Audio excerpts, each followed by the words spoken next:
Purposeful performance. सुनने में ये शायद एक नया भारी भरकम सा शब्द लगे, है ना? पर ये सिर्फ एक शब्द नहीं है। ये काम में कामयाबी और उससे भी जरूरी सुकून पाने का एक बहुत ही पावरफुल नजरिया है। तो चलिए आज इसी को समझते हैं। तो चलिए सबसे पहले एक बहुत ही बेसिक लेकिन जरूरी सवाल से शुरू करते हैं। एक ऐसा सवाल जो आजकल के वर्क कल्चर की सबसे बड़ी प्रॉब्लम को दिखाता है। क्या हम सिर्फ बिजी हैं या सच में इफेक्टिव भी हैं? देखिए, होता क्या है कि हम में से ज्यादातर लोग एक परफॉर्मेंस ट्रैप में फंस जाते हैं। हमें लगता है कि जितनी ज्यादा तेजी से काम करेंगे उतना ही आगे बढ़ेंगे, मतलब स्पीड ही सब कुछ है। लेकिन होता क्या है? होता है बर्नआउट, जबकि असली मंजिल तो बिल्कुल दूसरी तरफ है। स्पीड की जगह सही दिशा और असर पर ध्यान देना, क्योंकि असली सेटिस्फैक्शन तो वहीं से आता है ना? तो ठीक है, अगर सिर्फ ज्यादा से ज्यादा काम करना सही तरीका नहीं है, तो फिर सवाल उठता है कि असली परफॉर्मेंस है क्या चीज? इसका जवाब मोर यानी और ज्यादा में नहीं, बल्कि व्हाट मैटर्स यानी जो सच में जरूरी है उसमें है। जॉनथन स्टैनली, जिन्होंने ये कॉन्सेप्ट दिया है, कहते हैं कि हमें परफॉर्मेंस की पूरी डेफिनेशन ही बदलनी पड़ेगी। मतलब असली परफॉर्मेंस का मतलब दिन में 10 घंटे काम करना बिल्कुल नहीं है, बल्कि उन 2 घंटों को पहचानना है जब हमारा काम सबसे ज्यादा इम्पैक्ट डालता है। ये क्वांटिटी का नहीं, पर्पस का खेल है। अब ये सारी बातें सुनने में तो बहुत अच्छी लगती हैं, है ना? लेकिन सवाल ये है कि इसे अपनी असल जिंदगी में, अपने काम में लागू कैसे करें। तो अच्छी खबर ये है कि इसके लिए एक बहुत ही सिंपल और प्रैक्टिकल एक्शन प्लान भी है। तो ये 5 स्टेप का प्लान एक तरह से एक गाइड की तरह काम करता है। सबसे पहला और जरूरी स्टेप है अपने पर्पस को साफ साफ लिखना।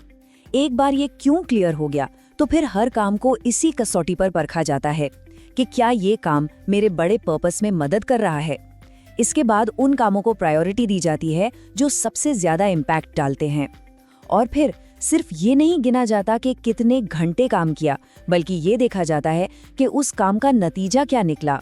और आखिर में ये सब एक बार करके छोड़ना नहीं है, लगातार हफ्ते दर हफ्ते ये देखना है कि हम सही रास्ते पर हैं या नहीं।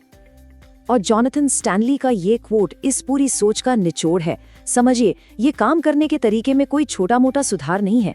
ये तो काम को देखने का नजरिया ही जड़ से बदल देने वाली बात है। एक कभी न खत्म होने वाली रेस से निकलकर एक मीनिंगफुल सफर पर जाने जैसा। अच्छा, अभी तक तो हमने बात की कि एक इंसान के तौर पर हम इसे कैसे अपना सकते हैं, लेकिन ये आइडिया सिर्फ यहीं तक सीमित नहीं है। जब इसी सिद्धांत को बड़ी बड़ी कंपनीज और ऑर्गेनाइजेशंस पर लागू किया जाता है, तो ये एक बहुत ही पावरफुल बिजनेस स्ट्रैटेजी बन जाता है। तो सवाल ये है कि लीडर्स अपनी पूरी टीम, अपनी पूरी कंपनी में पर्पस की ये भावना कैसे ला सकते हैं। इसके लिए 2 बहुत ही जबरदस्त फ्रेमवर्क्स बताए गए हैं। पहला है the infinite loop of connection, मतलब जुड़ाव का एक ऐसा लूप जो कभी टूटता नहीं। और दूसरा है the 8 slide strategic plan. Infinite loop का आइडिया बहुत सिंपल पर गहरा है। इसका मतलब है कि कंपनी के लोग, उसके कस्टमर्स और सोसाइटी, ये तीनों एक ही मकसद से जुड़े हुए हैं। जब एम्प्लॉइज को ये दिखता है कि उनके काम से कस्टमर्स की जिंदगी में और समाज में कुछ अच्छा हो रहा है, तो एक बहुत ही मजबूत, एक अटूट कनेक्शन बनता है। और दूसरा टूल वो है सिंप्लिसिटी की ताकत।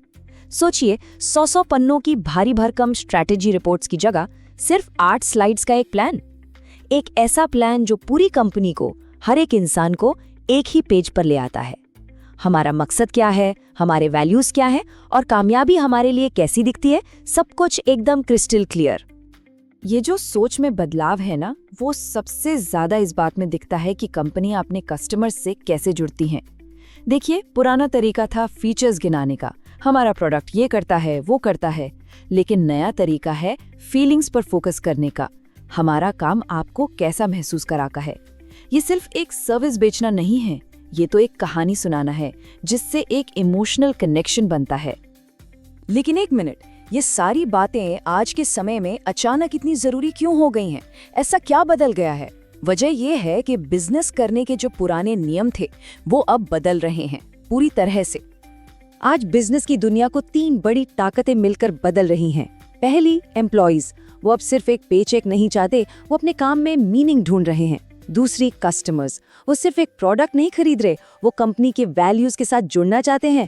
और तीसरी, सोसाइटी, वो चाहती है कि कंपनियां सिर्फ प्रॉफिट ना कमाएं, बल्कि दुनिया पर एक पॉजिटिव इम्पैक्ट भी डालें।